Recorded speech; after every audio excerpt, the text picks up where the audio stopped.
था कि ये मृत्यु नहीं, हत्या है। और उसके लिए हमने आपको आधार दिए थे कि हत्या कैसे के आधार कैसे बन जाते हैं। एक व्यक्ति का जो व्यक्तिगत जीवन होता है, वो अगर कई अ, ज्वार-भाटा के दौर से गुजरे, तो व्यवसाय पर तो असर ना पड़े, लेकिन उनके व्यक्तिगत जीवन पर असर पड़ता है। और मैं समझता हूँ संजय कपूर के व्यक्तिगत जीवन पे असर पड़ा। उनकी 3 शादियाँ हुईं और 2 शादियाँ विफल रहीं। तीसरी शादी अभी चल रही थी, वो कुल मिलाकर के सफल हैं। अब उसमें संजय कपूर की कोई आपत्ति थी या नहीं थी, लेकिन सिर्फ़ 1 महीना पहले की जो साक्षात्कार है प्रिया सचदेव का, उससे ऐसा लग नहीं रहा था कि प्रिया के साथ उनके संबंध खट्टे हो गए हैं या बहुत अच्छे नहीं हैं। तो इस बिना पर मैं ये कह नहीं सकता हूँ कि प्रिया की वजह से संजय बहुत परेशान थे। लेकिन एक डायरी की चर्चा हुई, वो डायरी की सत्यता की जाँच अभी तक नहीं हुई है। लेकिन अ, बॉलीवुड में ख़ास तौर से उस डायरी की चर्चा हुई। हो सकता है करिश्मा कपूर के पीआर वाले इस तरह का काम कर रहे हों कि एक डायरी मिली है, जिस डायरी में संजय कपूर ने अ अ, करिश्मा को लेकर के अच्छी-अच्छी बातें की हैं और वो एक प्रकार से इशारा कर रहा है कि संजय की जो वर्तमान पत्नी हैं, प्रिया सचदेव, उनके साथ उनके रिश्ते अच्छे नहीं हैं। दोनों बातें पब्लिक डोमेन में आ रही हैं। कुछ लोग कह रहे हैं कि करिश्मा के जो पीआर वाले लोग हैं, वो करिश्मा को अच्छा बनाने पर तुले हुए हैं और कुछ लोग कह रहे हैं कि प्रिया के जो संपर्क वाले लोग हैं, वो प्रिया को अच्छा बनाने पर लग गए हैं। हमारी ऐसी कोई मंशा नहीं है।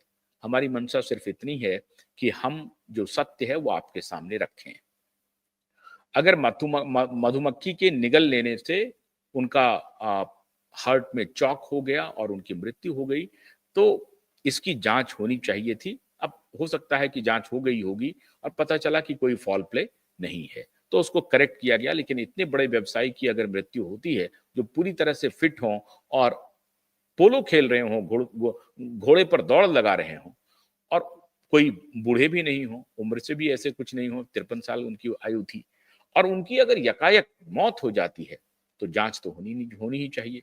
आपको मालूम है कि क्यूआईब नेटवर्क अभी जो हार्ट अटैक्स हो रहे हैं, उसको लेकर के बहुत पहले ही 2021 से 2020 के पूर्वार्ध और 21 के शुरुआत में ही हमने ये कहा था कि ये कोविड को लेकर के जो भी बातें चल रही हैं, खास तौर से बूटी के बारे में, वो बूटी की बातें अब साबित हो रही हैं, पूरी दुनिया जान रही है। आज ही आरएफके आरएफके जूनियर ने जो अमेरिका के हेल्थ सेक्रेटरी हैं, उन्होंने गावी जो ग्लोबल वैक्सीन अलायंस जो बना हुआ था, जिसको कि बिल गेट्स फंड कर रहे थे सबसे ज़्यादा, उनको जो अमेरिकी सरकार फंड कर रही थी, उनको उन्होंने रोक दिया और उन्होंने कहा कि अभी सारे वैक्सीनेशन प्रोग्राम पे उन्होंने बहुत ही गंभीर सवाल उठा दिए हैं। तो एक बिज़नेसमैन के मरने और सहज मृत्यु एक प्रकार की अकाल मृत्यु है। अभी उनकी सेहत में अभी तक कोई कभी नहीं बीमार हुए। इस प्रकार की कोई खबर नहीं आई कि संजय कपूर बीमार थे कभी भी या उनको हार्ट की कोई शिकायत थी। ऐसी कोई शिकायत नहीं आई और तब अगर ऐसे फिट बिलियनेयर की जिसे ना डॉक्टर की कमी है, ना उपचार की कमी है, ना पैसे की कमी है, हो सकता है कि जीवन में कुछ व्यक्तिगत भावनात्मक स्तर पे हो सकता है कि उनको कुछ कमी महसूस हो रही हो। ये हो सकता है और वो एक बहुत बड़ा जो स्ट्रेस बनता है, वो व्यक्ति के जीवन के लिए बहुत खतरनाक हो सकता है। ये संजय कपूर की मृत्यु साबित करता है। विषय मेरा आज मेरा सिर्फ़ आपसे यही कहना था कि आपको आलोचना का हक है, आप आलोचना करें, लेकिन बहुत सारे लोग कहते हैं कि क्या प्रिया सचदेव ने आपको पैसे दिए हैं? आप उनके बारे में अच्छी-अच्छी बातें कह रहे हैं। तो जिन दर्शकों को मेरे बारे में नहीं पता है, उनको पता करना चाहिए और हमारा इतिहास खंगालना चाहिए कि मुझे दुनिया की कोई शक्ति खरीद नहीं सकती। अभी तक तो खरीदा नहीं है, आगे की भी मैं गारंटी दे रहा हूँ, आगे भी खरीद नहीं पाएगी। तो ये भ्रम मत पालिए आप कि मैं किसी के पीआर के लिए ऐसा कर रहा हूँ। मैं जो कुछ भी करता हूँ, शुद्ध फैक्ट के आधार पर आपके सामने चीज़ों को रखता हूँ। प्रिया सचदेव एक कॉम्पिटेंट लेडी हैं, ये मेरे कहने से नहीं होगा। प्रिया सचदेव अच्छी पढ़ी-लिखी हैं, ये उनका डिग्री बताता है। जिस इंस्टीट्यूशन से उन्होंने पढ़ाई की है, जो उनका ट्रैक रिकॉर्ड रहा है, ये मेरे कहने से नहीं है, ये उनके पास डिग्री है और पूरी दुनिया इस बात को जानती है। अब अगर मैं इस बात को कहूँ, तो आप कहें कि प्रिया सचदेव ने आपको पैसे दिए हैं, उनकी ब्रांडिंग के लिए।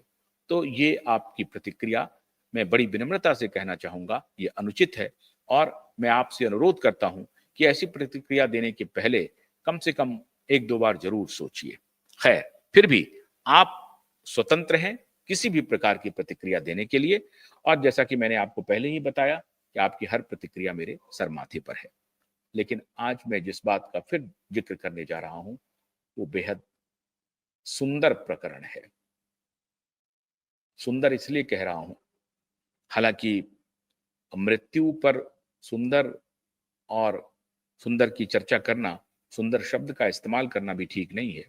लेकिन जिस प्रकार से ये बात कही गई है, ये एक-एक परिवार भारत के या दुनिया के एक-एक परिवार के लिए महत्वपूर्ण है।